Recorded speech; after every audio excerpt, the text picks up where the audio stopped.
Hi, I'm Greg Finn, I'm Jess Budd. and it is officially Marketing O'Clock here at Cypress North on this July 10th, 2018. August 10th, 2018. We've gone back in time. As you can see, we come to you live here without a net in unedited, uncut format. But we do bring you all of the marketing news and information that you can use each and every week, every Friday here live on YouTube and in podcast form. Yes. You can see all of the links that we're going to talk about today by heading over to marketingoclock.com, and we will have everything we talk about in the show notes. Boom. First up this week in digital marketing news, this broad core algorithm update that Google had announced has been given a name by the one and only Barry Schwartz. It is called Medic Update, and that's just the informal name, but it's due to the fact that I believe 42 up to maybe 50%, depending on what kind of data you look at, is affecting the medical field. So what it appeared to be just a normal update looks to be affecting a very specific niche. And so there's been a lot of conversation as to why. And there are a couple different theories out there. And one theory that is going on is the fact that it's not, again, it may be affecting the medical space, and that may be a correlation, but there's some thought that a causation would be more along the lines of the YMYL or EAT items from the Google, the search evaluator guidelines. And in case you're not familiar with YMYL, it doesn't sound good. EAT sounds good. Does it? I like to eat. Well, see, it's better than YMYL. I don't know. Let's get learned. What does that mean? So that's your money or your life is YMYL. And in the guidelines specifically, and that is section 2.3 in the page quality ratings, the YMYL is something that could be detrimental to people's lives or their money. And so it's identified as specifically shopping or financial transaction pages, financial information pages, medical information pages, legal, news articles, having informed citizenry. So there's a lot of things in that case that people are saying, well, it might not just be in the medical space, it might be more the YMYL space. And then there's also the EAT standpoint of kind of the authorship. And what EAT is the authoritativeness is the A, trustworthiness and expertise. So 8? Basically, this is a petition today to start calling it 8 because it just seems more fulfilling. Yes. But so again, the EAT side of things is, hey, are the people talking about this actually authorities? And so right now, we're still shaking out and seeing exactly what's happening, but those are a couple different theories out there. Is that for one, it's the YMYL sites that may be targeted more, and then two, the fact that everybody pushes for this. It's in the in the guidelines that the authoritativeness, expertise, and trustworthiness of your authors and your content really needs to be up there. So that's going on right now. There also looks like there's a couple sites or potential sites that might have that EAT that got thrown under the bus. There's a good link that we'll have in the show notes from Brian Chappell, who talks about in a couple of different instances in the health side of things. But overall, the update is done rolling out. It stopped rolling out 2 days ago, and you should check out your site traffic, make sure everything's good. If not,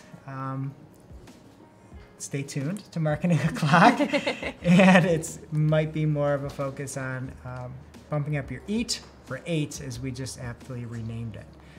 So again, see what's going on, and that information from Barry Schwartz, where he named it the Medic Update, can be found at seroundtable.com, and again, we'll have links to all the show notes as well. Awesome, and just to squeeze some puns in there, because I feel like we have to check your site, search health, and see if maybe you need a doctor. Wow. I know. That's all I got. That was too important a topic to throw jokes in. All right. Facebook pages are getting a facelift. Why? According to Facebook, each week 2 of the 3 people on Facebook visit a local business page or their events page. So that's kind of a lot of people, right? That's most people. on Facebook. So what Facebook is trying to do, they've realized that the news feed can be kind of muddy and noisy, and it's harder for businesses these days to get anybody's attention, especially organically. So they're really focusing on making the pages more of a destination for information about the business, and they're rolling out some updates to help you with that if you have a page. One of the big things are templates that are rolling out. This is all, it's basically just a layout for your Facebook page that specifically designates, it comes with preset like buttons and different types of information featured for different types of businesses. So you can go into your settings and change this at any time. It's not something you're being forced into, but say you have a restaurant, right? That's a lot different than a shoe store. So there's a different template for you. So check that out. Specifically, they have templates for venues, nonprofits, politicians, restaurants, shopping, services, and more. So if you fall under the and more category, don't cry, go check out your settings, see what you got. And this might be something, again, they said it's rolling out. You should get a email notification. I think about it, we've seen some folks already get those. So keep an eye out. Other things they are updating, recommendations are the new reviews. So they're supposed to have richer ways for users to give feedback. Richer feedback, they're calling it. People can add, obviously they can add text. They've always been able to do that, but photos and tags to their reviews now and again. Those are going to be called recommendations moving forward. Updates are also coming to actions or CTA buttons. If you're used to that, they're going to be, quote, simplified and prominently featured. I think they were pretty prominent before, so I'm excited to see where this goes. And it's, again, more geared towards your specific type of business. So, you know, order a pizza or make a haircut appointment, something like that. So check that out. Stories, too, are going to be easier to access if you're doing stories on Facebook. Now people can just do it the Instagram way and click on your face or your business's profile face. Click on your face. Click on your face and get a story. So that's exciting if you're using that.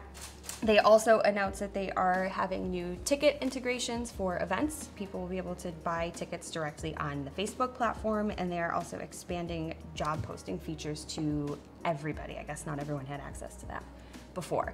So definitely there's a lot more detail other than what I just said. Head over to the show notes because there is a cool case study in there from a local Buffalo business, Lloyd Taco.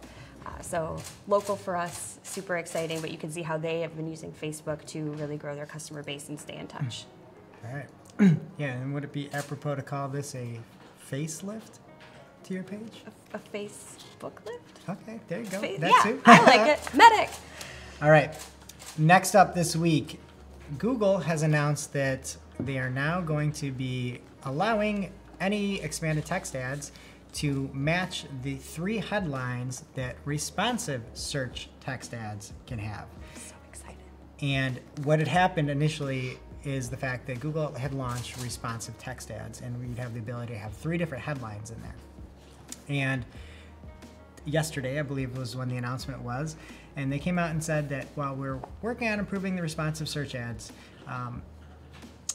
it's important to extend that same advantage to your existing text ads. That's why starting in late August, you'll be able to add a 3rd headline and that 2nd description to your text ads. In addition, your descriptions can have up to 90 characters. So, at the end of this month, we're all going to be scrambling to make sure that we can get those 3 headlines and that extra space in the descriptions. But I liked what Ginny Marvin at Search Engine Land had said. She compared it to Oprah. You get a 3rd headline, you get a 3rd headline, everybody gets a 3rd headline. We're all going home happy. Coming to Google Ads near you this month. Yeah, this is awesome because sometimes I'm proactive, and with responsive ads I wrote a bunch for some accounts that didn't have access to it yet, and I've just been waiting to use that. So if any of you guys out there have done that, use them to your advantage, stick them in your ETAs while you can. Perfect. And that brings us to our lightning round. First up this week, and we have a lot this week, Google is enabling multi-factor authentication to policy for your Google Ads. So basically you can put an extra level of security without stumbling through the pronunciation of your Google Ads account. And this is important because you want to be able to turn that on so that people can't get in and mess up something as important as budgets or spends. So if you are running a Google account, and I would recommend turning that on so that you get that extra layer of protection. Always important. Keep your stuff safe.